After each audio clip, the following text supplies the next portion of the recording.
આનાથી ટૂંકમાં આ ઘમંડને કારણે માનિત્વ એટલે બીજા પાસેથી માન માગવાની આપણી વૃત્તિને કારણે સતત આપણી લાગણી ઘવાયા જ કરતી હોય છે, માનિત્વ.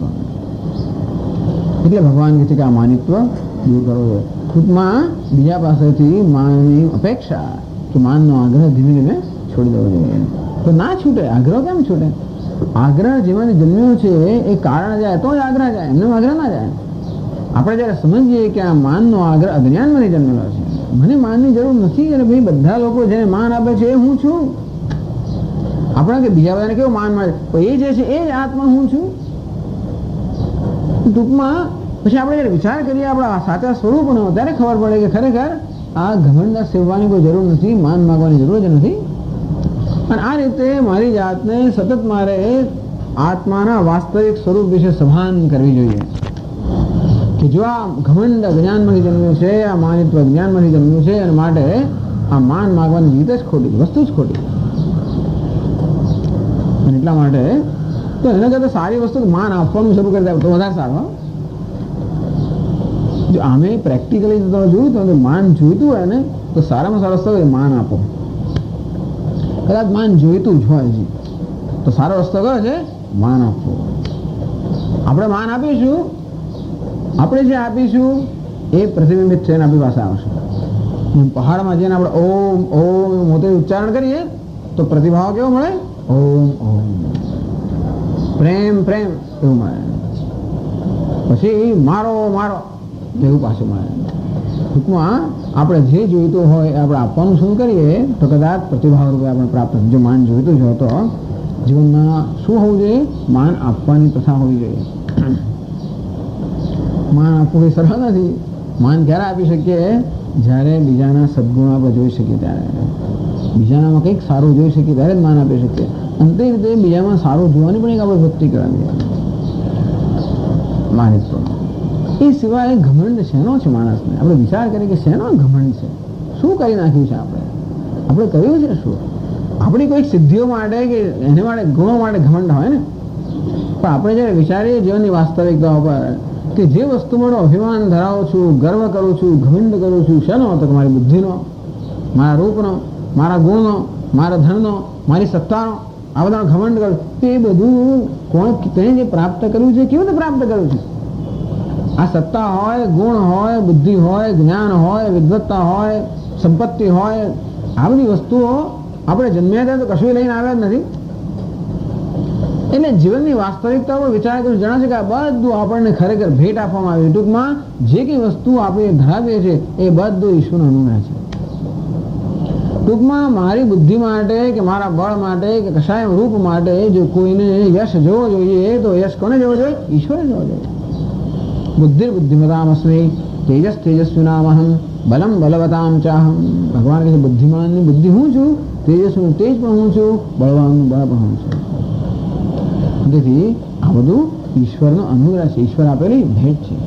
સ્વામિનારાયણની ભાષામાં તો ગિવન, આ બધું શું છે? અપાયેલું છે. ત્યારે અપાયેલું આપનાર કોઈ જ છે. કોણ છે? ઈશ્વર. એટલે આપણામાં આવી જે કંઈ ગુણો જે કંઈ આપણામાં હોય જેને માટે આપણે આપણી જાતની શ્લાઘા કરીએ છીએ એ માટે ખરેખર તો આપણામાં એક કૃતજ્ઞતાની ભાવના હોવી જોઈએ. કૃતજ્ઞતા કે હું ખરેખર કેટલો ભાગ્યશાળી છું કે આ ઈશ્વરનો આ પ્રકારનો અનુગ્રહ પ્રાપ્ત કરવા ભાગ્યશાળી બન્યો. મારામાં હું ભાગ્યશાળી છું એ પ્રકારની કૃતજ્ઞતા હોય એટલે આ માનિત્વનું ઓસડ શું? દરેક ઓસડ હોવું જોઈએ. આ ઘમંડ કે માનિત્વનું ઓસડ શું? નમ્રતા. એ નમ્રતા ક્યારે આવે? જીવનની વાસ્તવિકતાઓ આપણે સમજી ત્યારે. શું વાસ્તવિકતાઓ છે? કે જે કંઈ પ્રકારની મહત્તા, કે જે કંઈ શક્તિઓ, કે જે કંઈ ગુણ, જે કંઈ આપણે ધરાવીએ છીએ એ બધું ઈશ્વરે આપેલી ભેટ છે, ઈશ્વરનો અનુગ્રહ છે. અને માટે એ બધાનું યશ ઈશ્વરને જવું જોઈએ. એનું યશ હું લઉં તો મને ઘમંડ થાય કે યશ હું લેવો એ અવિવેક છે. ખરેખર મને યશ હોય જ નહીં. હું એનો સર્જક નથી. હું તો કોણ છું? એ તો એનો ટ્રસ્ટી છું, વહીવટ કરનાર છું. આપણે જ્યારે જાણીએ સ્વામી વાત ભાગવતમાં કહે છે કે દેહ પણ શું જે પણ આપણો કહીએ છીએ પણ એ પણ આપણા ભેટ જ છે. દેહ છે, ઇન્દ્રિયો, મન, બુદ્ધિ આ બધું ભગવાન આપેલી ભેટ છે. અને ટૂંકમાં આપણી પાસે જે કંઈ છે ઈશ્વરના અનુગ્રહને કારણે છે. કદાચ મારી ધન સંપત્તિ હોય પણ ઈશ્વરનો અનુગ્રહ. ધંધા હું કમાયા હું ત્યારે ક્યારે એના માટે તક મને મળી હોય ત્યારે ને. ના સ્વામી મારી બુદ્ધિ, આપણે બુદ્ધિ આપનાર તો એ જ ને પાછું. તક આપનાર પણ એ, બુદ્ધિ આપનાર પણ એ, બધું આપનાર એ જ છે. એના માટે ઈશ્વરનો પાડ માની આપણે મનમાં તો આપણા નમ્રતા આવે. અને તો નમ્રતા જે હોય તો ઘમંડ કે માનિત્વ ના આવે. જો ઘણી વાર શું થાય છે, ઘણા લોકો નમ્રતા એ દેખાવ ના હોવો જોઈએ. નમ્રતાનો પણ એક દેખાવ થતો હોય ઘણી વાર. વાંધો નહીં દેખાવ થાય તો પેલા માનિત્વનો દેખાવ કરતા સારો દેખાવ છે. પણ આપણે ઈચ્છીએ કે નમ્રતા દેખાવ પૂરતી ન રહે, પરંતુ એ ધીમે ધીમે આપણા વ્યક્તિત્વનો અંશ બની જાય. ઘણી વાર શું છે, બહાર લોકો નમ્રતા દેખાડીને પણ કંઈક જાત જાતની રીતો બધી કંટ્રોલ કરવાની હોય છે. એટલે એ નમ્રતા દ્વારા પણ પોતાની મોટાઈ બતાવવાનો પણ એક પ્રયત્ન થતો હોય છે. નમ્રતા એક દંભ બની જતી હોય છે. એટલે નમ્રતા પણ એક દંભ ના રહે, નમ્રતા પણ એક સાચી વસ્તુ બની જાય. એ ક્યારે બને? જ્યારે કહ્યું તે પ્રમાણે જીવનની વાસ્તવિકતા વિશે આપણે સમજીએ તો જાણીએ કે ઘમંડ હોવા માટે કોઈ કારણ નથી. અને એમ પણ આત્મા માન એટલે કે માપવું. મા એટલે જે માપ શબ્દ આવે છે એ મા ધાતુમાંથી બનેલો છે. આ માન પણ મા ધાતુમાંથી બનેલો શરીર છે. એટલે માન એટલે કે માપવું. આમ આત્મા જે અપરિચ્છિન્ન છે, અનંત છે ને માપી દઈએ, અર્થાત એના દેહમાં બુદ્ધિ રૂપી ઉપાધિમાં માપી દઈએ ત્યારે શું બને? માન બની જાય. માન એટલે માપ. એટલે માપીએ છીએ ને આપણે ઘણી વાર અનાજ વગેરે માપીને આપતા હોઈએ ને, એનું માપ હોય છે. એક શેરનું માપ ને અડધો શેરનું માપ ને એ બધું. તે રીતે આ એક શરીર, આ ઉપાધિ શું છે? એક માપ બની જાય. આત્માને જ્યારે ઉપાધિમાં મર્યાદિત કરી દેવામાં આવે ત્યારે આત્માનું માપ નીકળી ગયું. આત્મા કેવો છે? અનંત છે.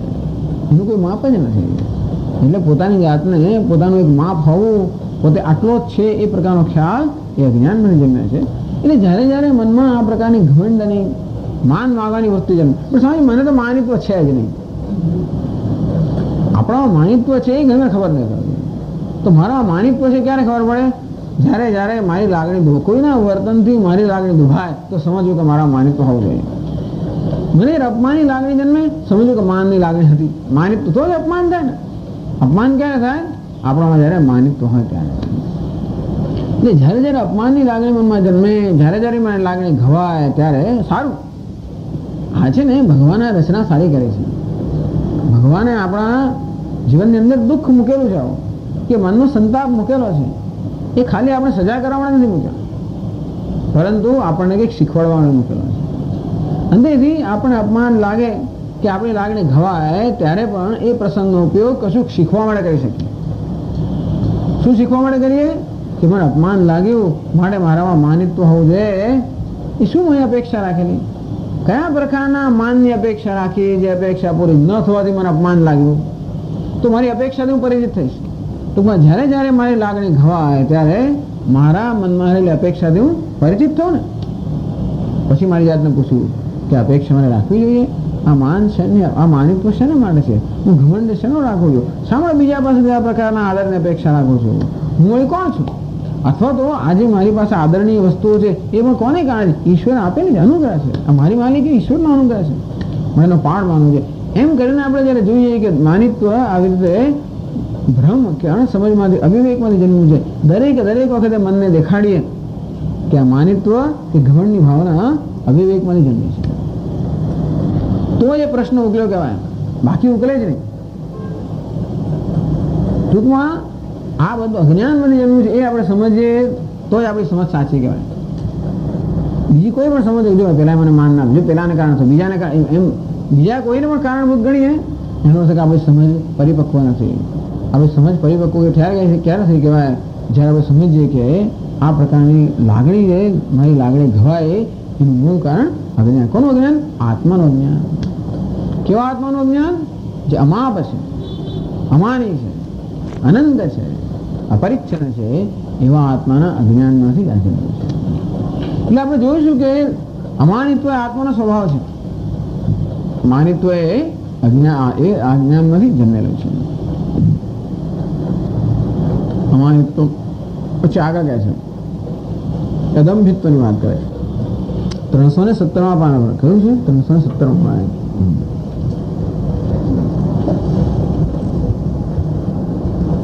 અદંભિત્વમ સ્વધર્મ પ્રકટીકરણમ દંભિત્વમ તદભાવઃ અદંભિત્વમ. આ દંભ શબ્દની વ્યાખ્યા હંમેશા જરા જુદી, આપણે સમજ્યા જુદી છે. આપણે દંભ એટલે ડોળ એ ખરું, પણ સામાન્ય આ દંભની વ્યાખ્યા કરવાની. સ્વધર્મ પ્રકટીકરણમ દંભિત્વમ. પોતે જે કંઈ કર્યું હોય ને, ધર્મ એટલે પોતે જે કંઈ ધર્મનું કે એવું કાર્ય કર્યું હોય એનો ઝંડો ફરકાવો, એનું નામ દંભ છે. મેં આટલું દાન આપ્યું, આપેલું છે, નથી આપ્યું નહીં, આટલું દાન આપ્યું. એટલે આપણે જ્યારે પેલો ડોનેશનનો ચેક આપતા હોઈએ ત્યારે બરાબર ગોઠવણ કરી રાખી હોય કે તે વખતે પેલો ફોટોગ્રાફર હાજર જ હોય અને જે ઘડીએ ચેક અપાતો હોય બરાબર એક ફોટો લેવાઈ જાય, છાપવામાં આવે. અથવા આપણે આ મૂર્તિ માટેનું ડોનેશન આપેલું છે, નીચે નામ લખાય, શેઠ ફલાણા ફલાણા.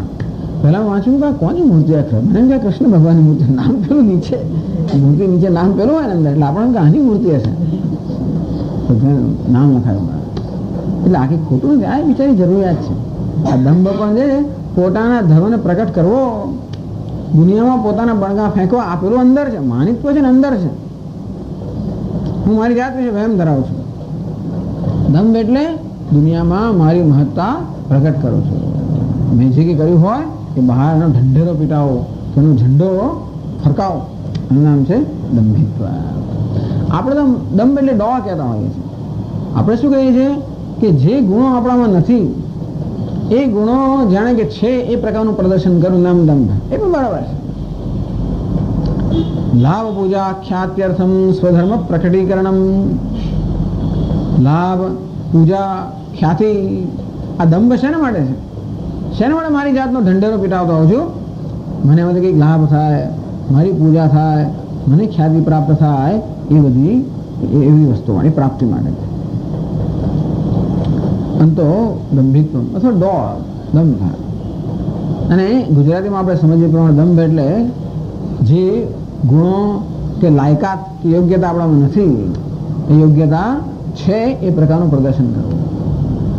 કેટલો પગાર મળે છે? 7,300 રૂપિયા. મળતો 2,500. ચલો શું કહું? 7,000. નાના નાના માણસો બિચારા નાનું આવું કરે.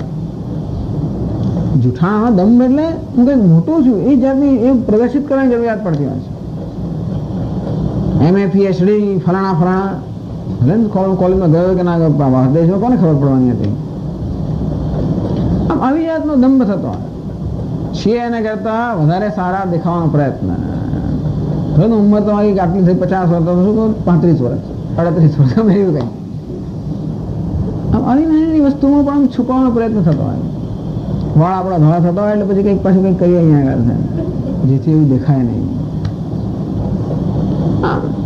છીએ એના કરતા જુદા દેખાવાનો પ્રયત્ન, વધારે સારા દેખાવાનો પ્રયત્ન. તમારી કઈ કઈ જાતની લાગવક ચાલે છે, કોણ કોની ઓળખાણ છે? સ્વામીજી કેશુભાઈને તો આમ કરું, ફલાણાને પેલું કરું, વાઘેલાને પેલું છે, એમ બધા લોકો. અંતરથી આવી જાતનું હમણાં હું દિલ્હી જવાનો છું, ગુજરાત સાહેબને મળવા જવાનો છું, પછી હું ચંદીગઢ ફલાણા સાહેબ આમ જાણે કે એટલે કેવા મળે પ્રાઇમ મિનિસ્ટર બધા આપણને લાગે હા કેટલું મહાન હશે. ઓળખતા ના હોય કદાચ, ત્યાં ક્યું ઓળખતો હોય તો સારું ઘણી વાર. પણ આ દંભ આ પણ માનિત્વ ને એટલે જુદા એક માનિત્વમાં શું છે કે જે પ્રકારના ગુણ મારામાં છે એના માટે હું ઘમંડ સરું છું. દંભ એટલે કે જે મારામાં નથી એનું પ્રદર્શન કરો છો. લોકો વાક ચાતુર્યથી, વેશભૂષાથી, જાત જાતની વેશભૂષા, જટા જટિલો મુંડી લુંછિત કેશ, જાત જાતનું મુંડન કરાવવાનું, એટલે કે હું એનાથી બતાવવો પ્રયત્ન કરું કે હું કંઈક છું, સાધુ છું, ફલાણો છું. એટલે પોતાની વેશભૂષાથી, વાક ચાતુર્યથી, લોકો એવી ચતુરાઈથી બોલે. બોલવાની કોઈ પદ્ધતિ હોય છે. અંગ્રેજી આપણે 4 અક્ષર, 4 જ શબ્દ આવડતો, પણ એવી રીતે તમે બોલો કે પેલા ગાન બહુ આવડે. અમુક જ વખતે યસ રાઈટ ઓકે આવું જ કે આટલું જ કહેવાનું. તો પેલા લાગે હા અંગ્રેજી કેવું સરસ બોલે. આમ જે ગુણો આપણામાં નથી એ છે એ પ્રકારનો દેખાવ કરો અથવા એવી પ્રકારની છાપ બીજા પર ઉત્પન્ન કરવી, અને આપણે દંભ કે ડોળ કહેતા હોઈએ છીએ. બહુ ચાલતો હોય છે. ટૂંકમાં આ બધી વસ્તુ બધામાં છે. એવું ના માનવું કે આ બધું બીજાના ઉદ્દેશ્યને કહેવામાં આવે છે. એવું એકેય દુનિયામાં જન્મ્યું નથી ને અત્યારે નથી જેના માનિત્વ ના હોય, અને એવું એકેય પણ નથી જેનામાં દંભ ના હોય. કોઈ પણ નથી. એક જ જણ હોય સ્થિત પ્રજ્ઞ. એક સ્થિત પ્રજ્ઞ જેવો છે, આત્મનિય આત્માના તુષ્ટ છે, જે પોતાનાથી પોતાના વડે પૂર્ણ સંતુષ્ટ છે, એ જ દંભથી સંપૂર્ણ મુક્ત હોઈ શકે. અર્થાત જેટલે અંશે આપણને આત્માની તૃપ્તિ પ્રાપ્ત થઈ હોય, જેટલે અંશે આત્મનિર્ભર બન્યા હોઈએ, જેટલે અંશે એવી સ્વતંત્રતા પ્રાપ્ત, એટલે અંશે આ માનિત્વ ગંભીરત્વ બધું જતું રહે. એટલે આમ આપણે જે ચર્ચા કરીએ ને ત્યારે હંમેશા આપણે પોતાની જાતને મધ્યમાં રાખીને ચર્ચા કરવી કે સમજવું સારું. અને તો સામે તો આ જો આ સ્વામી પહેલાની વાત કરે છે, સ્વામી પહેલા કોઈ વાત તો સ્વામી પોતાની વાત કરતા હોય છે. એ આપણે એમ માનીએ કે હા પેલો મારો પડોશી આવે છે, ફલાણો આવું છે, સ્વામી આ બરોબર આ વાત તો બહુ સાચી વાત છે. જો પેલો ફલાણો આવે છે, ફલાણો આવે છે કે નહીં તો ખબર નથી, પણ આ બધી વસ્તુ એક અથવા બીજા પ્રમાણમાં આપણને એમાં એ કોઈનો વાંક ગુનો નથી. આ હોય એ કોઈનો ગુનો નથી. માનિત્વ દંભિત્વ હોય એમાં મેં કહ્યું ને એમાં કોઈનો વાંક જ નથી. એ ના હોય તો આશ્ચર્ય. આપણે એમ લાગે મારામાં કશું નથી તો પછી મારે જરા વિચાર કરવો કે ખરેખર તમે સમજો છો કે આ વસ્તુ કોને કહેવાય. ગઈ વખતે આપણે ચર્ચા કરી કે આ બધી વસ્તુ, આ માનિત્વ દંભિત્વ આક્રમકતા બધી છે આપણામાં, એ બધું આપણે આપણા સ્વ બચાવવા માટે, સ્વરક્ષણ માટે એના ઉભા કરેલા શસ્ત્રો છે આપણા, સેલ્ફ ડિફેન્સ. ને આપણા ઉછેર દરમિયાન અનેક વખતે એવી જરૂર પડી છે કે હું જો ડોળ ન કરું તો પછી મારી ગણતરી કોઈ કરે જ નહીં, મને સ્વામી અંદર જવા જ ના દે, મને ફલમાં આપે જ નહીં. અને એટલા માટે એવો ડોળ કે દંભ કરવાની જરૂર પડે. સ્વામી ઘમંડ આવું ના કરે તો કોઈ આપણો ભાવ જ ના પોષે, તો કોઈ આપણો ભાવ પોષે માટે ટૂંકમાં અંદરની પેલી બધી જરૂરિયાતો છે એ પૂરી કરવા માટે સ્વામી ક્રોધ ના કરે તો કોઈ સાંભળી જાય. એમ કરીને આ બધી વસ્તુ આપણે ઘણું એ પ્રમાણે આ બધા જે દુર્ગુણ કહેવાય, દુર્ગુણો એ શબ્દ વાપરવો કે જે હોય પણ આની દ્રષ્ટિએ આપણા માટેના અવરોધ પ્રતિબંધકો કહેવાય. આ જ્ઞાન માટેના પ્રતિબંધકો છે. અત્યાર સુધી આપણે મિત્રો માનતા હતા અને માટે આપણે એને પોષતા હતા. હવે ખબર પડી કે આપણા મિત્રો નથી, એ તો આપણા શત્રુઓ છે. તો એટલા માટે આપણે એનો તિરસ્કાર કરવો ના થવું જોઈએ. ધારો કે આપણામાં માનિત્વ દંભિત્વ હોય, ધારો કે હોય જ, એ જ્યારે જણાય કે આપણામાં છે ત્યારે આપણે એનો તિરસ્કાર ન કરવો જોઈએ. જાણવું જોઈએ કે આ બધી વસ્તુ પણ જરૂરિયાત હતી માટે આવેલી છે. એટલે હવે એવું એટલે આ દંભ પણ હોય જ છે, એને કારણે જુઠ્ઠું બોલાતું હોય છે, એને કારણે ડોળ થતો હોય છે, એને કારણે દેખાવ થતો હોય છે, થતું જ હોય છે. કેમ? કારણ કે આપણામાં બધા અનેક પ્રકારના દોષ રહેલા હોય છે. દરેક જણને પોતાના વિશે કોઈ કોઈ પ્રકારની શરમ સંકોચ પોતાના જ વિશે અમુક વસ્તુ ઉઘાડી પાડતા હંમેશા આપણે સંકોચ શરમ આવે કે નહીં. એટલે ટૂંકમાં આપણા જે દોષ રહેલા છે ને એ દોષ દુનિયા જોઈ ન જાય એવું આપણે ઈચ્છીએ. એના બદલે દુનિયા શું તમારા ગુણો જ જોવા જોઈએ, એટલું જ નહીં પરંતુ દોષના બદલે ગુણ જોવા જોઈએ, જેથી મારા દોષ ઉઘાડા ન પડી જાય, મારી નબળાઈ ઉઘાડી ન પડી જાય. કે મને મારી જાતથી મેં કહ્યું ને એટલી બધી હીન ભાવના છે પોતાના વિશે. અંદર અમુક વસ્તુઓ માટે એટલી બધી શરમ છે, શેમ અંગ્રેજીમાં કહેવાય. આપણે એમ નાનપણથી શેમ તો કરતા હોય પણ અમુક જાતની શરમો ઉભી કરતા હોય છે. આપણે અમુક પ્રકારના મારી મર્યાદાઓને કારણે કે દોષોને કારણે એટલો શર્મિંદો છું અંદરથી કે હું મારી જાતને જો છું તેવી ઉઘાડી પાડવા માંગતો નથી. એટલું જ નહીં પરંતુ મારા દોષો કે મર્યાદાઓ દુનિયા જોઈ ના જાય એ મારી તકેદારી પણ રાખવા માંગુ છું. અને એટલા જ માટે જ્યાં દોષ છે ત્યાં એને છાવરીને ત્યાં જ્યાં ગુણ ના હોય એવો દેખાવ ઉત્પન્ન કરો છો. એમ કરીને માણસ પોતાના દોષો ઢાંક્યા કરતો હોય છે. આવું દંભ એટલે પોતાના દોષોને મર્યાદાઓને ઢાંકવાનો એક સક્રિય પ્રયાસ. તો હવે આ દંભથી મને લાભ છે. આ બધા મૂલ્યો જે છે એ સ્વામી મૂલ્યોનું મૂલ્ય આપણે સમજીએ તો જ આપણે મૂલ્યનું પાલન કરી શકીએ. જ્યાં માનિત્વનું મૂલ્યવાન જણાય તો કોઈ છોડવાનું, અમાનિત્વનું મૂલ્યવાન જણાય તો જ આપણે અમાનિત્વને એનું આચરણ કરવાનો કે અમાનિત્વને કેળવવાનો પ્રયત્ન કરી શકીએ. તે રીતે આપણે જયારે જણાય કે દંભ એ મારો મિત્ર નથી, દંભ તો મને બહુ પીડા કરનારો છે. ટૂંકમાં દંભ જેટલા અંશે હોય એટલા અંશે મારે બહુ સહન કરવું પડતું હોય છે અને એક સંઘર્ષ જન્માવતો હોય છે. જેટલા ઊંચે આપણે આ દંભમાં રહેલા જે દોષો છે કે ગેરલાભ છે સમજીએ એટલે ઊંચે દંભને દૂર કરવાની આપણામાં આપણો ઉત્સાહ જતો, તો દંભથી આપણને ઘણો ગેરલાભ થતો હોય છે. એટલા જ માટે કે દંભની અંદર આપણા પોતાના દોષોનો સ્વીકાર છે, પોતાના દોષોનો સ્વીકાર નથી. એટલા જ માટે આપણે છાવી રાખીએ છીએ, સ્વીકાર નથી કરતા. એનો અર્થ શું થાય? એટલે શું થાય છે? એ દોષો દૂર કરવાની કોઈ પ્રકારની પ્રવૃત્તિ થાય ને પછી તો હું છે ને મારા પોતાના દોષ કે મર્યાદાઓની આંખ આડા કાન કરવા માંગુ છું કે નથી એવું માનવું છું, એવું ઈચ્છું છું કે નથી જાણે કે એને મારી જાતને મનાવવાનો પ્રયત્ન કરે છે જ નહીં મારા ભાવ, પણ મારામાં તો એવું કંઈ નથી. ઘણા લોકો આવું કહેતા હોય છે, બધા કે મારામાં આવું કંઈ નથી, તો મને કંઈ પ્રોબ્લેમ નથી, તો મારા મા બાપમાં કંઈ નથી, તો મારા ભાઈ બહેનો બહુ સરસ, મારા મિત્રો બહુ સરસ, મારા ફલાણા બહુ સરસ, મારા ગુરુજી તો આમ, મારા ભગવાન તો પેલા.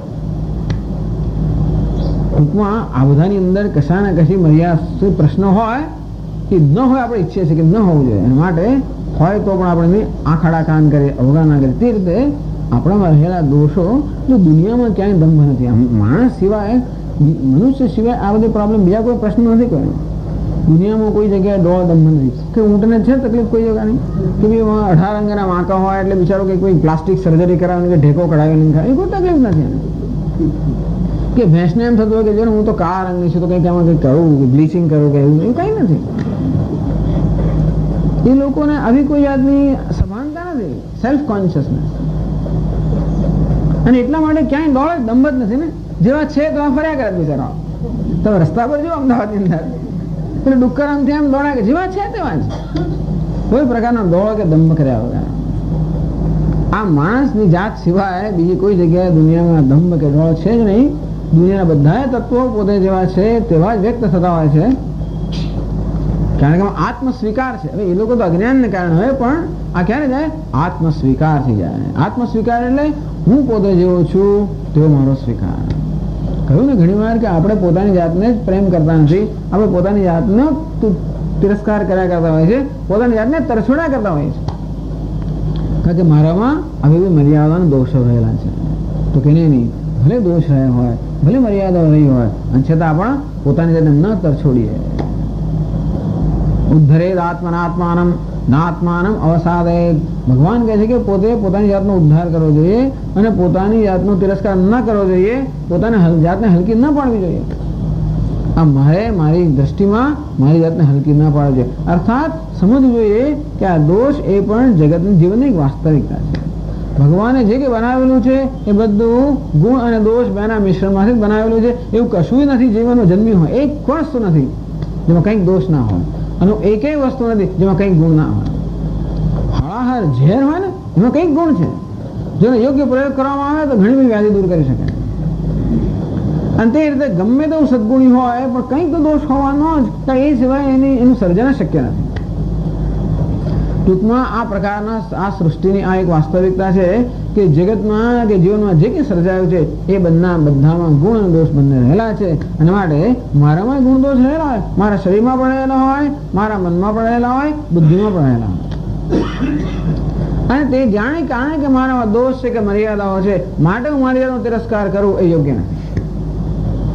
અને એ રીતે આપણે આગળ જોઈશું કે બીજામાં દોષ હોય કે મર્યાદા હોય માટે બીજાનો તિરસ્કાર કરો એ પણ યોગ્ય નથી. કોઈએ દોષ પોતાની જાતે સર્જેલા નથી. ધારો કે હું એવું શરીર લઈને જન્મ્યો કે નાક મારું વિચિત્ર, તો હું શું કરું? પણ મેં તો નહીં સર્જ્યું. એક પગ લાંબો હોય, જરાક કંઈક ટૂંકો હોય, આમ એવું કંઈક હોય, ધારો કે એક આંગળી વધારે નહીં, જાત જાતની કોઈ વસ્તુ હોય, તો મેં એને માટે મારે શરમ કેમ હોવી જોઈએ? મેં તો નહીં સર્જ્યું ને. એટલા માટે મારે તિરસ્કાર કરો મારી જાતનો એ યોગ્ય નથી. એવું નથી એટલે કે આવતીકાલથી બસ જાહેર કરવાનું મારા આટલા દોષનું લિસ્ટ બહાર છાપામાં જાહેર કરો, એવું પણ નથી કે મારા દોષ મારે પ્રદર્શિત કરવા, એવું પણ નથી કે દોષો બહાર પાડવા એમ નથી કહેતો. પરંતુ પહેલી વસ્તુ તો એ છે કે પોતાને દોષ કે મર્યાદા માટે કે મારા વાળા ધોળા છે, શું કરીએ આપણે? કંઈ નથી, જે કંઈ છે તે છે, તો શું કરવાના હતા? આ બધી કુદરતની રચના છે ને. ટૂંકમાં આ બધી વસ્તુ ઈશ્વરના નિયમ પ્રમાણે ચાલી રહી છે. આપણું શરીર છે, આ બધી વસ્તુ ઈશ્વરની રચના પ્રમાણે ચાલી રહી છે. એના માટે જેવી છે તેવી ઈશ્વરની રચનાનો સ્વીકાર. પણ સમજ્યા, મારા મનમાં તો કેવા કેવા વિચારો આવે છે, તમને ખબર નથી મને કેવું થાય. એ પણ મન પણ મેં નથી રચેલું, મન પણ ઈશ્વરે જ રચેલું છે. આપણા મનમાં અનેક પ્રકારની બધી બહુ સરસ બધી ગુણો અને બધી કુશળતાઓ અને બધી આવડતો અને ઘણી શક્તિઓ મૂકેલી છે મનમાં. જોડે આપણા મનમાં ઘણી બધી મર્યાદાઓ છે. એક વસ્તુ ખરી, જો એ મર્યાદાઓને દૂર કરવાની જરૂર હોય તો આપણે દૂર કરવાનો પ્રયત્નશીલ હોવ. એમને નથી કહેતો કે મર્યાદા છે એટલે આપણે ચલાવી લો કે એને પંપાળ્યા કરવું નથી કહેતો. આપણે જણાય કે આપણા મનમાં ક્રોધ છે, કામ છે, લોભ છે, જે મારે પ્રતિબંધકો છે અને માટે મારે એ વિશે કંઈ કરવું હું કરવા માટે તૈયાર હોઉં, પણ એ છે માટે પોતાનો તિરસ્કાર ના કરો. એ છે માટે હું શરમી લાગે ના અનુભવ, પણ જોડે જોડે હું એમાંથી મુક્ત થવાનો પૂરો પ્રયત્ન કરું. એકવાર હું મારી જાતનો તિરસ્કાર કરું પછી હું મારી શક્તિઓને હણી નાખતો હોઉં છું. પોતાનો તિરસ્કાર કરો એટલે પોતાની શક્તિઓ હણી નાખવી. અંદરથી એ બધા દોષોને દૂર કરવાની શક્તિઓ તો મારામાં નથી રહેતી. એ પહેલું પગથિયું એ છે કે જે કંઈ મર્યાદાઓ કે દોષો પોતાનામાં જણાય એનો સ્વીકાર. કેવો સ્વીકાર? નિષ્પક્ષપણે, તટસ્થતાથી સ્વીકાર, અસંગતાથી સ્વીકાર કે આ શરીરના ધર્મ છે, આ મનના ધર્મ છે, આ બુદ્ધિના ધર્મ છે. હકીકત તો એ છે કે એ તો ઉપાધિના ધર્મ છે. હું કોણ? હું નિત્ય શુદ્ધ બુદ્ધ મુક્ત છું. ખરેખર આત્મા કેવો છે? નિર્દોષમી સમમ બ્રહ્મ. આત્મા તો સર્વે દોષ ગુણથી રહિત છે. જે કે ગુણ દોષ છે બધા ઉપાધિમાં છે. ગુણ માટે મારી જાતની શ્લાઘા ના કરું, દોષ માટે મારો તિરસ્કાર ના કરો, થવાનું. જે લોકો ગુણ માટે યશ લે એ લોકો દોષ માટે અપયશ લેવાના. જે પોતાની શક્તિઓ માટે પોતાની શ્લાઘા કરતા હોય, ઘમંડ કરતા હોય, એ જ લોકો પોતાની મર્યાદા માટે પોતાનો તિરસ્કાર કરવાના છે. બેમાં એકેની જરૂર નથી. અંતેથી જે મર્યાદા હોય એનો અસંગતાથી કે તટસ્થતાથી એની સમજ, એનો સ્વીકાર અને પછી એમાં જે કંઈ થઈ શકે એ મર્યાદાઓને દૂર કરવાનો પ્રયત્ન. પણ દંભ કરીશું તો શું કરે? મર્યાદાને આપણે છાવર્યા કરે છે. જે નથી એવી જાતનું આપણે ઈચ્છીશું અને એમ કરીને એ મર્યાદા દૂર કરવાનો પ્રયત્ન નહીં થાય. તેના કરતાં મર્યાદાઓ દૂર કરવાનો પ્રયત્નશીલ રહું તો આપણે આ દંભ કે દોડ એને પ્રામાણિકતાથી, આ દંભ છે પ્રામાણિકતાથી દૂર કરી શકીએ. હિન્દુસ્તાનમાં બહુ દંભ છે. હિન્દુસ્તાન એટલે આ પૂર્વના દેશોમાં હિન્દુસ્તાનને આપણે જાણીએ છીએ, પણ આપણી સંસ્કૃતિ એ પ્રકારની છે કે એમાં ખૂબ બધો દંભ કે ડોળ રહેલો છે. એટલા માટે રહેલો છે એટલે પ્રામાણિકતા એટલે આપણામાં એવી થોડુંક અંદરનું પેલું જૂઠાણાપણું રહેલું છે. કારણ કે આપણો સમાજ જ એવો છે કે બધા એકબીજાને જાણતા હોય, બધા એકબીજાને જાણતા હોય. આપણે નજીક રહેતા હોઈએ, બધાના ઘરમાં દરેકનો પ્રવેશ જ હોય એટલે ગમે ત્યાં આવી ચડે એવું હોય જ હંમેશા. ટૂંકમાં આપણું જીવન કેવું છે? હંમેશા બધાની સામે ઉઘાડવું જ પડેલું હોય છે. એટલા માટે આપણે અમુક વસ્તુ છુપાવવાની જરૂર પડે. અને આપણામાં એ પણ ખરું કે આપણે હંમેશા આપણી જાતને બીજાના અભિપ્રાયથી મુલાવતા હોઈએ છીએ. એટલે બીજો શું કહેશે એ માટે બહુ મહત્વનું છે આપણા માટે. એટલા માટે બીજો મને ખરાબ ન કહે. નહીં તો જ્ઞાત બહાર કરે ને. પહેલાં તો એવું હતું ને, જ્ઞાત હોય પેલો વાડો હોય, વાડાના નિયમોનું પાલન ના કરતો વાડાને બહાર મૂકી દે. તમે એવું તો કોઈને પોસાય નહીં. આ વાડો અને જ્ઞાત બધી મહત્વની વસ્તુઓ છે. કારણ કે એ બધા આપણા જરૂર પડે ત્યારે આપણે મદદ કરનારા એ લોકો જ છે ને. એ બધા મહત્વના લોકો છે. એ મહત્વના લોકો વિશે આપણો અભિપ્રાય સારો જળવાઈ રહે, બહુ મહત્વનું છે આપણા માટે.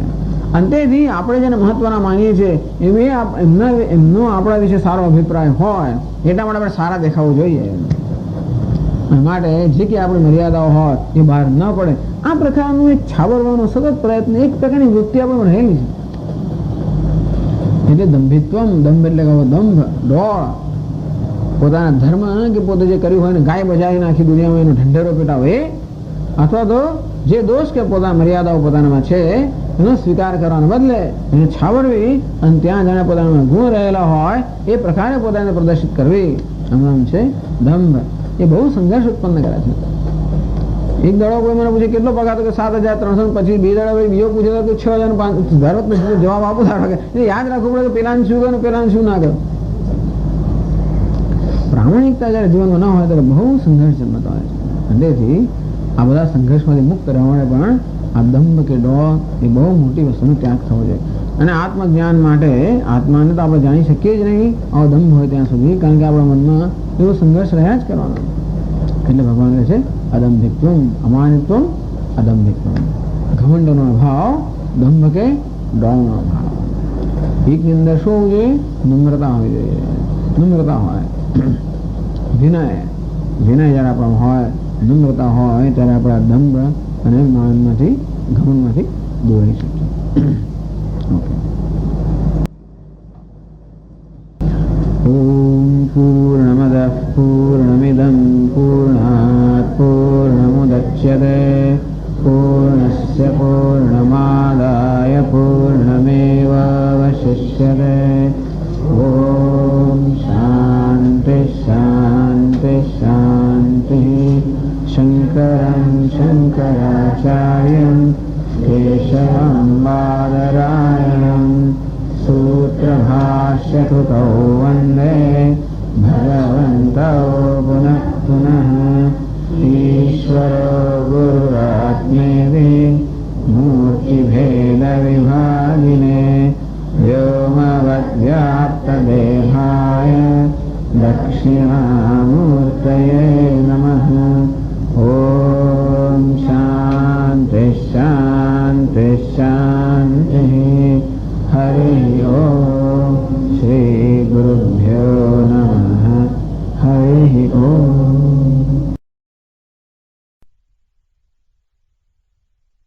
ઓમ નારાયણઃ પરો વ્યક્તાત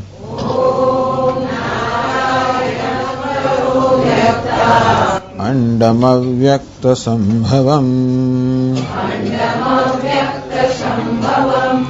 અંડસ્યાन्तસ્ત્વિમે લોકાઃ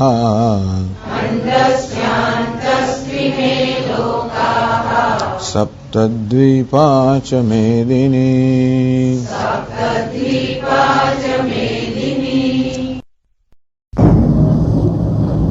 અમાનિત્વમ અદંભિત્વમ. સ્વધર્મ પ્રકટીકરણમ દંભિત્વમ તદભાવઃ અદંભિત્વમ. જે કંઈ પોતે ધર્મ કર્યો હોય એને પ્રગટ કરો એનું નામ દંભ. એને દંભ કહે છે. એની જગ્યાએ તો ચર્ચા કરી. આપણે તો દંભ ડોને કહીએ, અંદર કંઈક હોય અને જે નથી એવા ગુણોનું પ્રદર્શન કરવું. આમ વાક ચાતુર્યથી, વેશભૂષાથી, આ બધી વસ્તુઓથી જે ગુણ કે યોગ્યતા પોતાનામાં નથી એ યોગ્યતા કે એવા ગુણો એના પોતાનામાં છે એ પ્રકારનું વર્તન કરવું, એ પ્રકારનું દેખાવ કરવો, એવો ડોળ કરો, એનું નામ દંભ. અને કહ્યું ચર્ચા કરી કેવો દંભમાંથી કશું આપણે કંઈ મેળવવાનું નથી હોતું. ચાલે હવે તો કંઈ સંભળાતું નથી. સંભળાય? અચ્છા.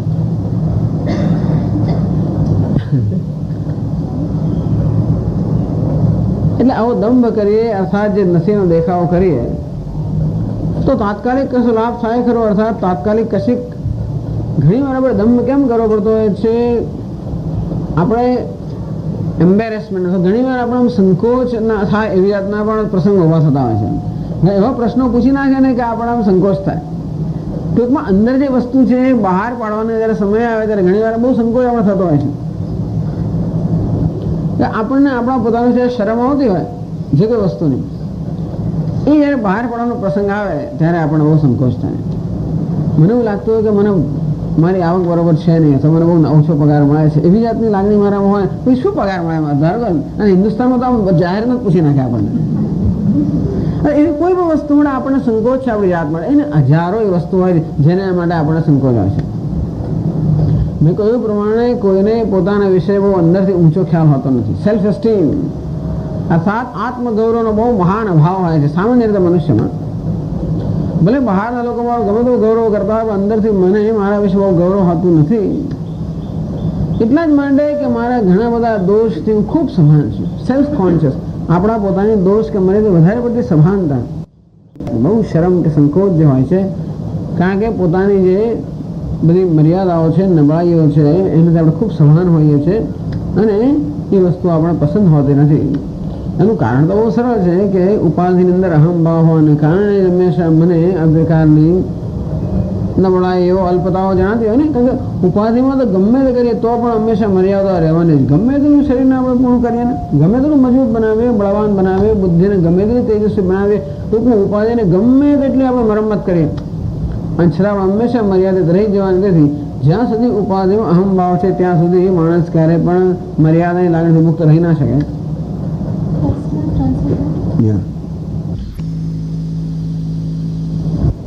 જીવનની વાસ્તવિકતાઓનો સ્વીકાર એ અગત્યની વસ્તુ છે કે મર્યાદાઓ એ પણ એક જીવનની વાસ્તવિકતા છે. આપણે રચેલી નથી, શરીર મેં રચેલું નથી, એ પ્રમાણે આપવામાં આવ્યું છે, ઈશ્વરને આપેલી ભેટ છે. જગતની દરેક વસ્તુ હંમેશા ગુણ અને દોષ બંને ધરાવતી હોય છે. જગત એ પ્રમાણે એવું કશું જ નથી જેમાં કોઈને કોઈ પ્રકારનો ગુણ ન હોય, કોઈને કોઈ પ્રકારની યોગ્યતા ન હોય, કોઈને કોઈ પ્રકારની ઉપયોગીતા ન હોય, એવી જગતમાં કોઈ વસ્તુ નથી. સાથે સાથે દોષ ન હોય એવી પણ કોઈ વસ્તુ નથી. આમ જગતની દરેક વસ્તુઓ જે બની છે એમાં ઉપયોગીતા એટલે ગુણ અને દોષ બંને રહેલા છે. તેમ આ ઉપાધિમાં પણ રહેલા છે. તેથી મારામાં પણ ગુણ અને દોષ હોય એ હકીકત છે. એટલે પોતાને પૂર્ણ રીતે દોષ મુક્ત જોવાની, પૂર્ણ જોવાની જે પ્રકારની એક વૃત્તિ આપણામાં છે એ વૃત્તિ છોડી દેવી જોઈએ કે હું દોષ મુક્ત, હું મર્યાદા મુક્ત, દોષથી મુક્ત પણ મર્યાદાથી મુક્ત હોઉં તો બની શકવાનું નથી. તેથી મર્યાદા એ પણ જેની વાસ્તવિક સ્વીકારી લેવાની.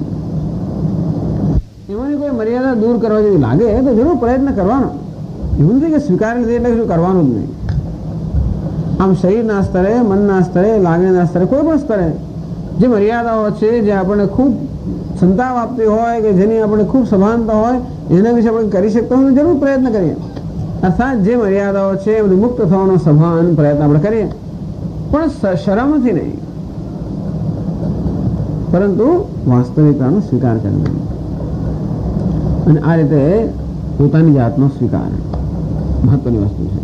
અને એથી મહત્વની વસ્તુ છે કે આ બધી મર્યાદા ઉપાધિમાં છોડે. વેદાંતિન લોકો માટે સૌથી છેલ્લું શસ્ત્ર કહે કે મર્યાદા ક્યાં છે? બધી મર્યાદાઓ દૃશ્ય છે ને, અર્થાત બધા મારા દર્શનનો, જ્ઞાનનો વિષય મારા દૃશ્ય છે. જે દૃશ્ય તો અનાત્મા જ હોય, અથવા બધી મર્યાદાઓ જેનો સભાન છે એ બધો અનાત્માનો ધર્મ છે, આત્માનો નહીં. હું સર્વનો સાક્ષી છું એમ છેલ્લા હાથ તો ઊંચા કરી શકીએ આપણે. હા, તેથી આ બધી વસ્તુ હાથ ઊંચા કરવાનું લાયસન્સ આપણા વેદાંત આપે છે કે હું દ્રષ્ટા છું, સાક્ષી છું, આ સર્વ મર્યાદાઓથી રહિત છું. હકીકત છે. એટલે જ્યારે આપણે એ પ્રકારનું ચિંતન કરી શકીએ ત્યારે જરૂર કરવું જોઈએ, જેથી આ શરીરની અંદર અહમ ભાવની એક આપણે એક ટેવ પડી ગઈ છે, જે સ્વભાવ થઈ ગયો છે, એને જ કારણે આ શરીરની કે મનની મર્યાદાને પોતાની માનવાનો એક સ્વભાવ જે થઈ ગયો છે, એમાંથી મુક્ત થવા માટે વારંવાર આ પ્રકારની સભાનતા રાખવાની જરૂર પડતી હોય છે કે હું આ ઉપાધિનો દ્રષ્ટા છું, સાક્ષી છું. નમે દ્વેષ રાગવ નમે લોભ મોહ મુદો નૈવ મેનૈવ માસ્તર્ય ભાવ. શંકરાચાર્ય કહે છે નમે દ્વેષ રાગ, દ્વેષ રાગ મારા નથી. નમે લોભ મોહ, લોભ નો મોહ પણ મારા નથી. મદો નૈવ મેનૈવ માત્સર્ય ભાવ, મદ પણ નથી મારો, માત્સર્ય નથી. ધર્મો ને ચાર્થો ને કામો ને મોક્ષ, ધર્મ અર્થ કામ મોક્ષ કોઈ પુરુષાર્થ મારા નથી. ને પુણ્યમ ને પાપમ ને સૌખ્યમ ને દુઃખમ, પુણ્ય નહીં, પાપ નહીં, સુખ નહીં, દુઃખ નહીં. પિતા નહીં, મેં નહીં, માતા ને જન્મ, પિતા નથી, માતા જન્મ, કઈ જ નથી. હકીકત છે. એટલે જ્યારે પણ શક્ય હોય ત્યારે આ પ્રકારનું જે ધ્યાન, જેમાં આપણે આપણી જાતને ઉપાધિથી ભિન્ન કરીને જોઈ શકીએ. વિવેક, આત્મા અનાત્માનો વિવેક.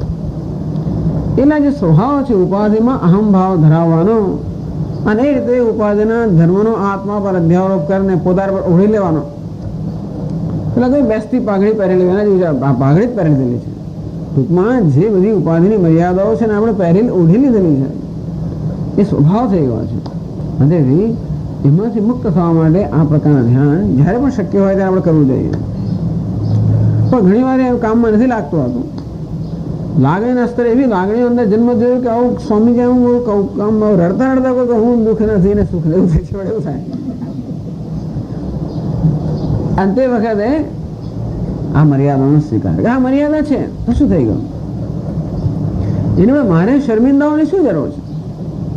શરીરમાં મર્યાદા હોય તો મારે કેમ શર્મિંદા થવું જોઈએ? મેં કઈ શરીરને ઘડતર કર્યું છે? મારી લાગણીમાં કે બુદ્ધિમાં કે મર્યાદા હોય હું શું કરું? મેં કઈ રચેલું નથી. આ ઉપાધિ મને આપવામાં આવી છે. હા, એ મર્યાદાઓની જેટલી મર્યાદાઓ વિશે જે કંઈ થઈ શકે કરવાની મારી ફરજ ખરી, એ મારું કર્તવ્ય. પરંતુ મર્યાદા માટે હું જવાબદાર નથી. મર્યાદા દૂર કરવાનો જવાબદાર છું, મર્યાદા માટે જવાબદાર નથી. ટૂંકમાં જીવનમાં જેટલી જવાબદારી લેવાની એટલે લેવાની, નહીં લેવાની નહીં લેવાની, બંને વસ્તુ મહત્વની. કઈ જવાબદારી લેવી એ જેટલું મહત્વનું છે એટલું કઈ જવાબદારી ન લેવી એ પણ મહત્વનું છે. તો આ મર્યાદા હું છું કે મારી છે એ ખોટી જવાબદારી છે. મર્યાદા મને આપવામાં આવેલી છે દૂર કરવું એ મારી જવાબદારી છે. તો લોકો એ જવાબદારી લેતા નથી. આમ પોતાનો તિરસ્કાર કર્યા જ કરે હંમેશા. હું આવું છું ને આવી છું, એના વિશે બીજું કરવાની જવાબદારી નથી લેતા. એટલે જવાબદારી ન લેવાની હોય આપણે ઓઢી લેતા હોઈએ છીએ, જે લેવાની હોય એ લેતા નથી. આવું બહુ બધું વિચિત્ર ચાલતું હોય છે. તો કે આપણા જીવનમાં જવાબદારી છે પણ ખરી અને નહીં પણ ખરી. ઉપાધિ એ ઉપાધિ છે, એના ધર્મ છે. જરૂર ઉપાધિના સ્તરે જ બધા સુખનો દુઃખનો અનુભવ થાય. અને મુક્તિનો અનુભવ પણ ઉપાધિના સ્તરે થતો હોવાને કારણે ઉપાધિનું નિર્માણ કરવું, અંતઃકરણ શુદ્ધ બનાવવું, એની બધી રાગ દ્વેષ વગેરે મર્યાદા મુક્ત કરવી એ આપણી જવાબદારી ખરી. પણ રાગ દ્વેષ છે માટે મર્યાદાનો તિરસ્કાર કરવો એ બરાબર નથી. આમ ઉપાધિમાં મર્યાદા છે માટે મર્યાદાનો તિરસ્કાર કરવું અને પછી એ બધાને છુપાવવાનો પ્રયત્ન કરવું એટલું જ નહીં, પરંતુ છે એને કદાચ જુદી રીતે વ્યક્ત કરવું, આ તો બહુ મોટો બોજ છે ને. મગર તો કેટલું સ્ટ્રેસ, આ વસ્તુ ખૂબ મોટો બોજ છે. આ તો સ્ટ્રેસ, અત્યારે સ્ટ્રેસ મેનેજમેન્ટ ટૂંકમાં બીજું મગજમાં બધા દવાઓ અને તણાવ અને આવું થતું હોય છે ને, એમાં આનો એક બહુ મોટો ફાળો છે કે જે અંદર છે એને છુપાવી રાખવું અને જે છે એને વિરુદ્ધ રીતે પ્રગટ કરવું. પછી યાદ રાખવું પડે કે તે વખતે મેં શું કહ્યું હતું, પછી પહેલાં શું કહ્યું હતું, ત્યારે શું નહીં, બધું યાદ રાખવું પડે. બહુ મોટો બોજ છે. એટલા માટે જીવનમાં આ દંભનો અભાવ એ આપણા મગજ પર ઘણો બધો બોજ ઓછો કરી નાખે. ભગવાન કહે છે અદંભિત્વમ.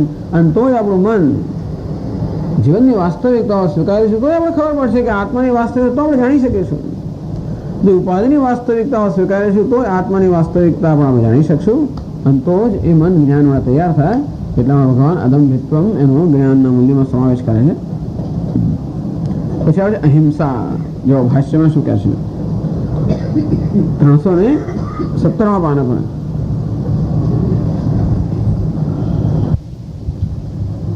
એ તો બહુ મહિનાની વ્યાખ્યા આપી છે.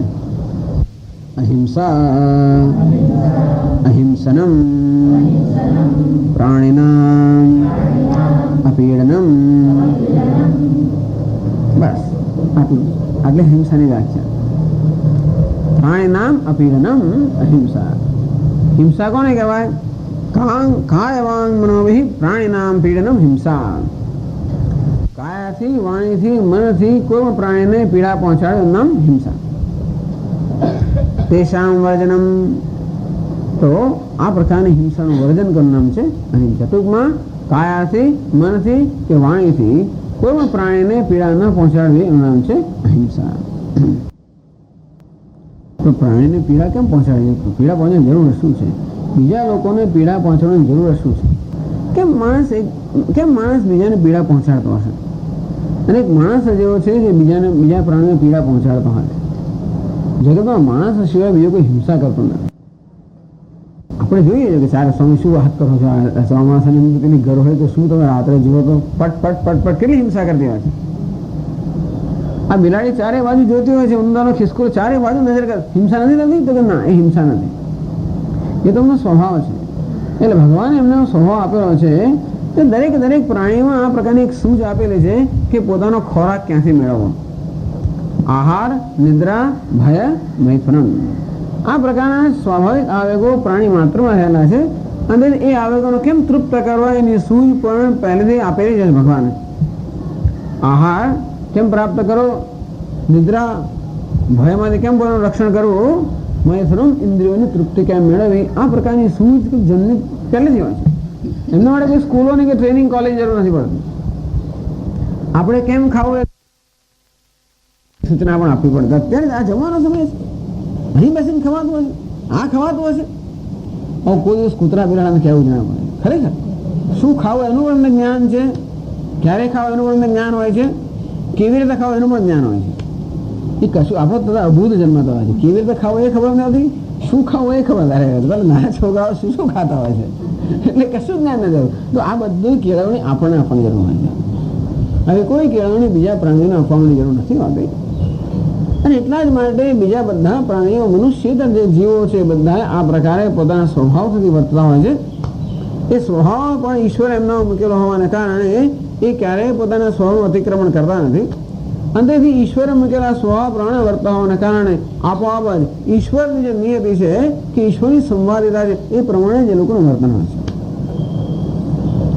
એટલે ટૂંકમાં આ બધા પ્રાણીઓ ભલે બીજા બધા જીવોની હિંસા કરતા, એટલે કે બીજા જીવો પર આધારિત હોય. જીવો જીવસ્ય જીવન, આપણે કુદરતનો નિયમ છે કે એક જીવ બીજા જીવ પર જીવતો હોય છે. આવું જ છે. એવું શું કામ છે ભગવાન જાણવું, આવું છે. નહીં તો બીજા જીવનું ચક્ર ના ચાલે ને. જો આ જીવોનું મૃત્યુ જ ના થતું, ટૂંકમાં આ પ્રકારે જીવોને ભગવાન જેમ જન્મ આપે એમ જન્મ આપવાનું જેમ યોજના છે કુદરતમાં, એમ દરેક જીવના મૃત્યુની યોજના ભગવાને ઘડી રાખી છે. જાત સહિત ધ્રુવ મૃત્યુ. તો બધાના મૃત્યુની યોજના જો ભગવાન ન ઘડી રાખે ને જન્મની યોજના ઘડી રાખે તો જે ભરાવ થયા કરે જીવોનો, અને તો પણ કોઈ રીતે બેલેન્સ એટલે કે સંવાદિતા ના રહે. જેમ કે પશ્ચિમના દેશોની અંદર બધા નવા નવા બધા રસ્તાઓ બાંધો, નવી નવી વસાહતો ખોલો.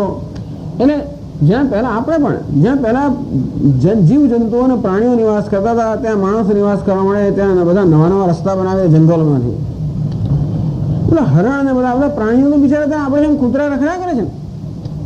જ્યાં પહેલા એ કૂતરાનું સ્થાન ત્યાં આપણે રસ્તો બાંધે તો પછી આપણે કકડાટ કર્યા, કૂતરાનો સંબંધ નથી પડતો, આમથી આમ રખડ્યા કરે છે, દોડ્યા કરે છે, અને સંબંધ નથી પડતી બિચારાઓને. કેમ કરવું, આવીને અંદર જ ઘૂસી છે વડે. કારણ કે આ વસ્તુની ટ્રેનિંગ એમને નથી. આહાર નિદ્રા ભય નથી આવતો કે આ મોટર ગાડી આવે તો શું કરવું.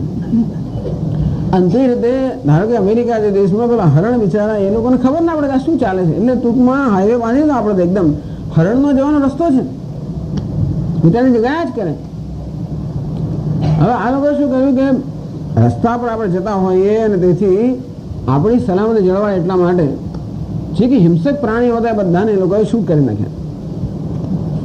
એટલે હરણનો હવે પેલા હરણ જેનો શિકાર બનતા હતા એવા કોઈ પ્રાણીઓ રહ્યા નહીં જેને પ્રિડેટર્સ કહેવામાં આવે. ટૂંકમાં આ તો આખું કુદરતની રચના એવી છે એક પ્રાણી બીજા પ્રાણી પર નડતું હોય એટલે આપોઆપ જ એક બેલેન્સ કે આપોઆપ જ એક વ્યવસ્થા જળવાય.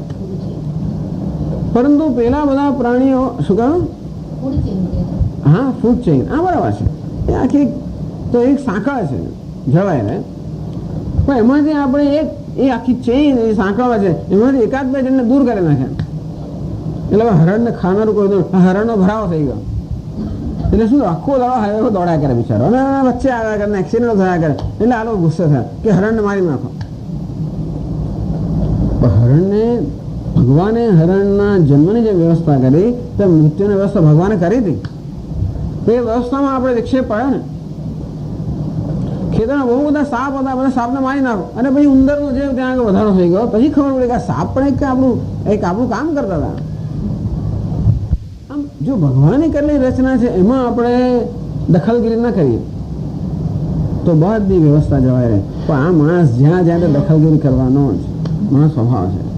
કેમ દખલગીરી કરવાનો, એને એવા રાગત દ્વેષ છે, એની એવી અનુકૂળતાઓ પ્રતિકૂળતાઓ છે કે બધી વસ્તુને પોતાને અનુકૂળ બનાવીને જ છોડે. એ ઓછો અનુકૂળ બને પણ બીજા બધાને વાતાવરણ પોતે અનુકૂળ બનાવે. એમ કરીને કુદરતની વ્યવસ્થામાં દખલગીરી કરે. આનું નામ હિંસા, આનું નામ હિંસા. કુદરતની વ્યવસ્થામાં દખલગીરી કરે એનો પણ હિંસા. કોઈ પણ વ્યવસ્થામાં દખલગીરી કરવી એનો અર્થ એ થયો કે કોઈકના હક પર તરાપ મારી છે આપણે. એવું તો ખરું ને. એ લોકોને જીવવાની સ્વતંત્રતા છે એમાં આપણે જેને વસીએ અને આપણે વસાહત બાંધીએ એટલે ટૂંકમાં એમની સ્વતંત્રતા પર તરાપ. અમેરિકામાં એક કનેટિકટ નામનો એક પ્રાંત છે, ત્યાં આગળ એક વાર આવી ચર્ચા થઈ કે મેં આગળ વાત કરેલી છે. ખૂબ મોટી વસાહત બાંધવામાં હોય ત્યાં આગળ. ત્યાં બહુ મોટા મોટા વૃક્ષો, તેમાં હજારો પક્ષીઓ હતા. હવે આ બધી વસાહતો બંધાય એટલે કોલોની બધી બંધાય ખરી, પણ આ પક્ષીઓને એટલો ત્રાસ ત્યાં આગળ, એટલો કકળાટ કરે હજારો પક્ષીઓ. એ લોકો ત્રાસી ગયા ત્યાંથી કે ભાઈ પક્ષીઓનું કંઈક કરો, શૂટ કરો. એ શું કરે? બધી ચર્ચા ચાલી કે આ પક્ષીઓને આવું થાય કે ના થાય. કે પક્ષીઓ આપણી વસાહતમાં છે, આપણને ખલેલ પહોંચાડે, પણ આપણે પક્ષીઓ આપણને ખલેલ પહોંચાડે કે આપણે એમને ખલેલ પહોંચાડીએ? એ તો ત્યાં પહેલેથી રહેતા જ હતા. આમ કોઈ પણ પ્રકારની વ્યવસ્થામાં ખલેલ પહોંચાડવી એટલે હિંસા. જો કે આવી હિંસાથી આપણે બચી શકવાના નથી. આપણે તો આપણું જીવન એવું છે કે આપણો તો વિસ્તાર વધ્યા જ કરતો હોય છે ને. જગતની જે પૃથ્વી પર તો આટલી જમીન છે અને તેથી આપણો વિસ્તાર વધારે, દુનિયાભરની અંદર જંગલો કપાયા કરતા હોય, નવી નવી વસાહતો બનતી હોય, એમ કરીને કેટલાય જીવ જંતુઓનો કેટલોય નાશ થતો હોય અને એ કેટલા લોકોને આપણે ખોરાકથી વંચિત રાખતો થતું જ હોય છે. એ સિવાય પણ માણસનો લોભની વૃત્તિ એને કારણે ન હોય એવી અનેક પ્રકારની હિંસા માણસ કરતો હોય. જાત જાતના સ્ટેટિસ્ટિક્સ આપણે વાંચી ત્યારે ખબર પડે કે દર મિનિટે 1 એકર જંગલ, ફોરેસ્ટ, રેઇન ફોરેસ્ટ જેને કહેવાય. રેઇન ફોરેસ્ટ એટલે જે વરસાદને કારણે જે જંગલો હોય તો બહુ કિંમતી વસ્તુ છે, કુદરતી સંપત્તિ. દર મિનિટે જગતમાં ક્યાંક 1 એકર જેટલું આ રેઇન ફોરેસ્ટ કપાયા કરે છે. માણસનો લોભ, બસ આ લાકડું છે ને, મફતની સંપત્તિ છે. ભગવાન હિમાલય તો બધા લોકો બુઠ્ઠા બોળા કરી નાખ્યા દુનિયામાં, અને તે પાછી જેટલા ઓછા વિકસેલા દેશો, જેટલા પછાત દેશો, એમાં બધા પ્રશ્નો વધારે. દેશ સુધરેલો છે કે એની ગણના કેવા થાય, આવા પ્રશ્નો કેટલા જોઈ પડતી. ભારતમાં એનું સ્થાન 126માં આવે છે દુનિયાની અંદર. ટૂંકમાં સુધરેલા દેશોની અંદર નીચામાં નીચું જો સ્થાન હોય ને તો ભારતનું છે, ઘણું જ નીચું. આપણે ભલે ને ગમે તેટલું ઉપનિષદ વાતો કરે દુનિયાભરમાં થાય, પણ હિન્દુસ્તાનની સ્થિતિ જોવા જઈએ તો કયા પ્રકારની સામાજિક અવસ્થા અહીં છે, લોકોનું કયા પ્રકારનું વર્તન છે, લોકોનું કયા પ્રકારની જવાબદારીની સ્થિતિ છે, લોકો કેવી રીતે એકબીજા લોકો કેમ વર્તે છે, શું કરે છે, કેળવણીનું ધોરણ કેટલું છે, વર્તનનું ધોરણ કેવું છે, આચાર કેવો છે, સિવિક સેન્સ કેવી છે, આ બધું જોવા જઈએ તો ઓહો આ બહુ શરમજનક છે. ખરેખર ખૂબ શરમ આવે એવી જાતનું આપણો ટૂંકમાં આ બધી હિંસા છે, આ બધી હિંસા છે. પણ તું કે અભણતા કોને કહેવાય કે હિંસા કરી છે ખબર જ નથી. હમણાં ગઈકાલે જ છાપવામાં આવેલો પેલો કઈ ખારીકટ કનાલ છે એનો ફોટો આવ્યો હતો. એ પાણી ઇરિગેશન વાળીના કેનાલ છે, લોકો અંદર કચરો નાખવાનો સારું સ્થાન મળ્યું. બસ પછી શું થાય, પેલી કેનાલમાં ફરી ભરાઈ જાય અને પછી એમાં પૂર આવે ને એમાંથી જાત જાતના નુકસાનો થાય. સરકાર બિચારી ગમે તેટલું કરે તો શું, રસ્તાની બાજુમાં પેલા આ વરસાદનું બધું પાણી જવા માટેની નીકો ખોદતા હોય છે. આ વર્ષે નીક ખોદી, આવતો વર્ષ આવે નીક ખોદી, લોકોને સારું જગ્યા મળી જાય, અંદર બધો કચરો નાખે. એટલે કોઈ પ્રકારની એટલે વિચારવાનું કે કશું કંઈ છે જ નહીં, ક્યાંય સમજ નથી પડતી કે આપણે ત્યાં કોઈ પ્રકારનો વિચાર નથી. હવે એવું કકડાટ કરવાનો અસર નથી, આપણે હિંસા દેખાવાનો ભાવ નહીં છે કે આ બધી હિંસા છે. એટલે કોઈને મારવો અને મારી નાખવો એ હિંસા જેવું નથી. પણ આ પ્રકારની આખી વ્યવસ્થાની અંદર આપણું શું સ્થાન છે, કુદરતની અને જગતની અને સારા દેશની અને પ્રાંતની અને જિલ્લાની અને તાલુકાની અને શહેરની અને બધી વ્યવસ્થાઓમાં જે આપણું સ્થાન હોય એ પ્રમાણે એક જવાબદારી ભર્યું વર્તન આપણે ન કરીએ, બિન જવાબદારી આપણે વર્તીએ, એમ કરીને જાણે કે અજાણે આપણે કોઈને અગવડ પહોંચાડીએ, એ બધું એક પ્રકારની હિંસા છે. અજ્ઞાનનું આ પરિણામ. હિંસા શાનું પરિણામ છે? અજ્ઞાનનું પરિણામ. આમ તો કોઈ હિંસા કરવી ગમે નહીં, કારણ કે કોઈ હિંસા ગમતી નથી. કોઈ મારી હિંસા કરે, મને પીડા પહોંચાડે તો કોઈને ગમે જ નહીં. પ્રાણી માત્ર ને આવી તો ઈચ્છા હોય ને. સ્વામી દયાનંદ મહારાજ કહે ને, I want to live and live happily. મારે જીવવું છે અને સુખેથી જીવવું છે. હું જાણું છું my neighbour also wants to live and live happily. અને મને ખબર છે કે મારો પડોશીને પણ જીવવું છે અને સુખેથી જીવવું છે. દરેક જણ જાણે છે. એટલી પણ મને ખબર છે કે સુખેથી જીવવાની મારી સ્વતંત્રતામાં કોઈ આડે આવે એ હું સ્વીકારતો, એ ઈચ્છતો નથી. હું સુખેથી જીવવા માંગુ છું અને મારી સ્વતંત્રતામાં કોઈ આડે આવે એવું નહીં ઈચ્છું. અને તે રીતે સુખેથી જીવવાની બીજાની સ્વતંત્રતામાં હું આડો આવું એવું પેલો ના જ ઈચ્છે. બધી ખબર છે આપણને. અને છતાં પણ આપણાથી બીજા લોકોની ઈચ્છા પર, બીજા લોકોના હક પર વારંવાર આપણે તરાપ મારતા હોઈએ છીએ. કેમ તરાપ મારતા હોય છે? રસ્તા પર જો ને ગાંડપણ કોને કહેવાય? માણસ હિંસા ક્યારે કરે? ગાંડો થઈ જાય ત્યારે એ કોઈ ગાંડપણ આવે. શું ગાંડપણ આવે? કામ, ક્રોધ, લોભ, આ પ્રકારના આવેગનો માણસ જ્યારે વશ થાય ત્યારે જે વર્તન થાય એ વર્તનમાં હિંસા હોવાની. કામના આવેગને વશ થયો, ક્રોધના આવેગને વશ થયો, લોભના આવેગને વશ થયો. ભગવાન કહે છે ને, ક્રોધાત ભવતિ સમોહ. સમોહ એ કામ, ક્રોધ કે લોભ કોઈ પણ આવે જયારે મારા મનનો કબજો લે ત્યારે મનમાં શું આવે? સમોહ. મોહ અર્થાત અવિવેક. એટલે મારો વિવેક તે વખતે ક્યારેય કામમાં લાગે, તે વખતે કાલે કામમાં જ ન લાગે. આમ તો હું બહુ વિવેકી હું, બધાએ પ્રવચન આપતો હું, પણ આમાંનો એકે આવેગ જો આવી ગયો, મારા મનનો કબજો લઈ લીધો, ત્યારનું વર્તન આવું સ્વામી જેવું કરે, આવું બોલે. આપણે આશ્ચર્ય થાય કે આ વ્યક્તિ એવું બોલે, આવું કરે, આમ થાય. કારણ કે આશ્ચર્ય થાય જ. કેમ થાય? તે વખતે એ સ્વામી નથી. તો સ્વામી એનું જે વિવેક, એની જે કેળવણી, એના સંસ્કાર, એ કોઈ વસ્તુ ત્યાં હાજર જ નથી હોતી. ત્યાં શું હાજર હોય છે? ક્રોધ હાજર હોય, લોભ હાજર હોય, કામ હાજર હોય, અને એનાથી સંચાલિત થઈને આ વ્યક્તિ વર્તન કરતી હોય છે. ઇન્દ્રિયાણી મનોબુદ્ધિ અસ્યાધિષ્ઠાન મુચ્યતે એતૈર વિમોહત્યેષ જ્ઞાનમાવૃત્ય દેહિનમ.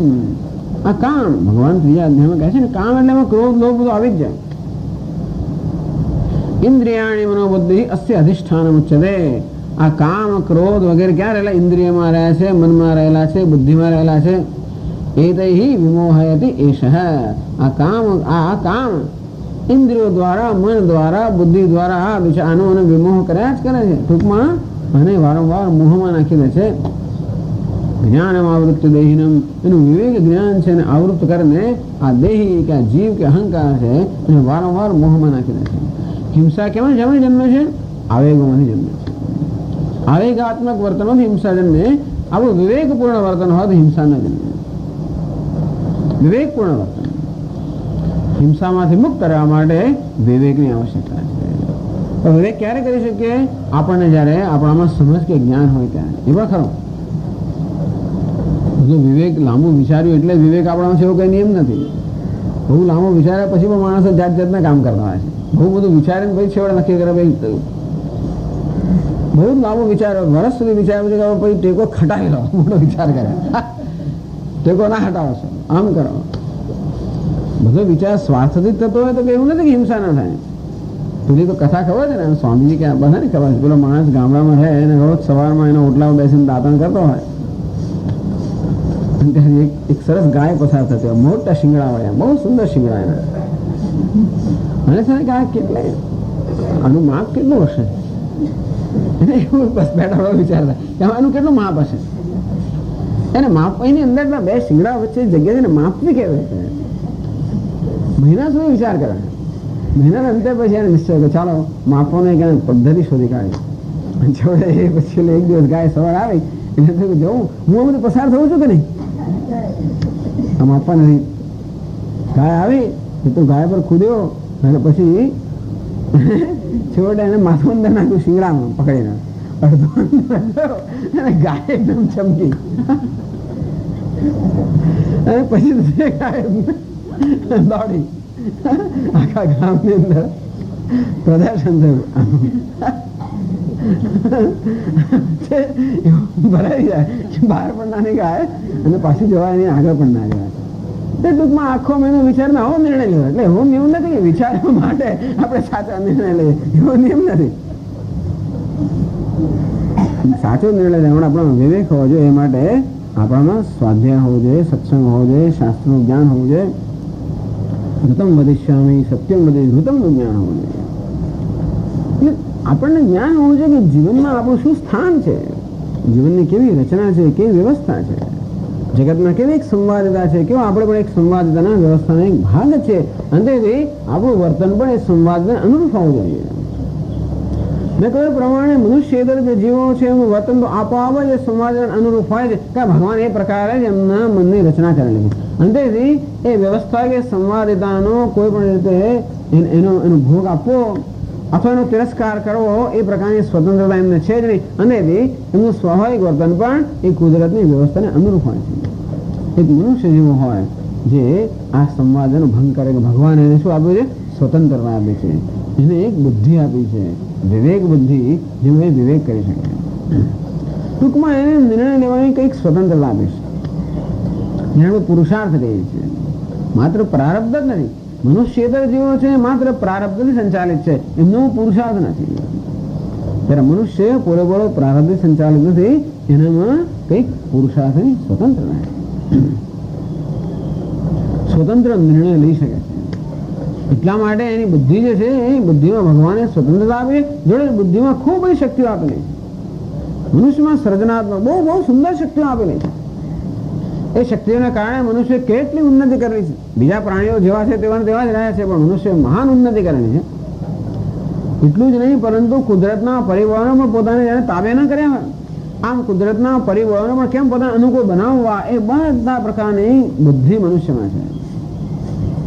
ભલે ને ખેંચલી હોય, એની શરીરની તાકાત ગમે તેની હોય, અને છતાં પણ પેલા સિંહને નચાવે. એ માણસ સિંહને અને વાઘને પેલા એમાંથી એ દોડા કુદાવે, શેમાંથી? અગ્નિના કુંડાળામાંથી કુદાવે. એ ના કુદે, પેલાને કુદાવડાવે. આટલી બધી શક્તિ તો કોઈ એને ખબર, એની બુદ્ધિનો ઉપયોગથી પોતાના કરતા વધારે અત્યંત બળવાન જે કુદરતના અને પ્રાણીઓને કુદરતના પરિબળોને એ ભસ્મણ કરે છે, પોતાને અનુકૂળ બનાવે છે. અને તેથી આ મનુષ્યની શક્તિ અનેક ગણી વધી ગઈ. બીજા બધા પ્રાણીઓને ભગવાને વધતા ઓછા પણ શક્તિ આપી છે, પણ દરેકમાં એક વસ્તુ શું જ આપેલી છે કે પોતાનું રક્ષણ કેમ કરવું. નાનું સસલું ભલે ન હોય, એવું ટપટપ ભાગીને એવું ભરાઈ જાય કે પેલો બીજું એના હુમલો કરવાનું પ્રાણીના હાથમાં ના આવે. હરણ પણ રોજના 100 માઇલ જેટલું દોડતો છે, કહેવાય હરણ માટે. એટલે ભલે ને વાઘ, સિંહ બધા હિંસક પ્રાણીઓ હોય, વધારે બળવાન હોય, પણ હરણ એટલી ચપળતા આપી છે ને, દરેકમાં કંઈક શક્તિ મોકલે છે ભગવાને. ભલે બધામાં શારીરિક શક્તિ સમાન ન હોય, પરંતુ બીજા પ્રકારની શક્તિઓ ભગવાને મૂકેલી. આ બધાને ભગવાને સમાન બનાવે એમ કહે ચાલે.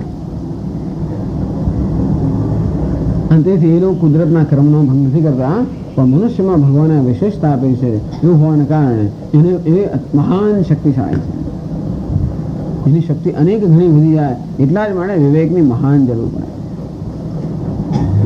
કે જ્યાં શક્તિ આવે અને સંસ્કાર ન હોય, વિવેક ન હોય, તો શક્તિનો દુરુપયોગ થવાની પૂરેપૂરી સંભાવના જે જગતમાં આપણે જોઈએ છે.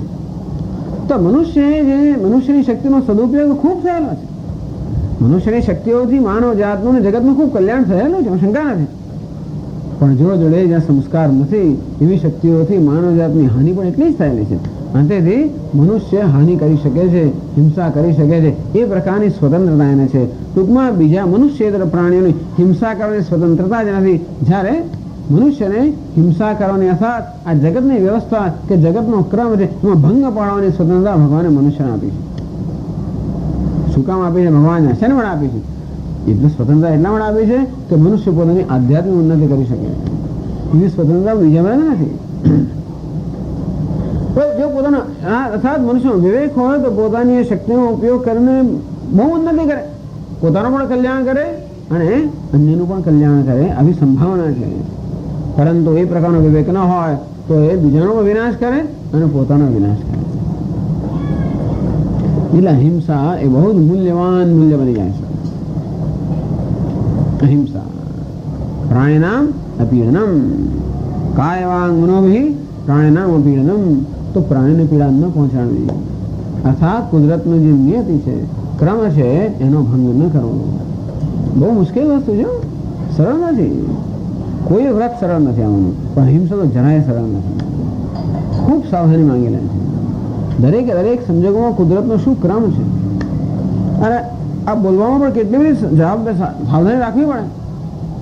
જો બોલતી વખતે સાવધાન ન હો તમે, તો કોઈને કોઈ લાગણી દુભાઈ જતી હોય છે ને.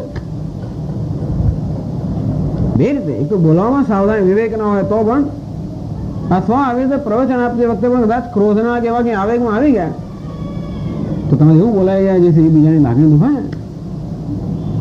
એટલે જ્યારે પણ કોઈ વર્તનની પાછળ કામ, ક્રોધ કે લોભ એવો કશો પણ આવેગ આવે, હિંસા થવાની. અને તેથી એવા આવેગોના આપણે વશ ન થઈએ એ માટે ખૂબ સાવધાની જોઈએ. જોઈએ આત્મસંયમ જોઈએ. એવા આવેગોને વશ ન થવું, સાવધાની. અને જોડે અહિંસા માટેનું મોટું મૂલ્ય હોવું જોઈએ. અહિંસાનું મૂલ્ય હોવું જોઈએ. કારણ ઘણી વાર તો આપણે માનીએ છીએ ને કે સ્વામીજી કોઈ જરા 2-4 આપો તો જ થાય. એ તો શું કહેવાય પેલા, એ તો આ તો ડફણાથી સીધા થાય. ગધેડા માટે છે ને કેવા ડફણાથી સીધા થાય. ડોબું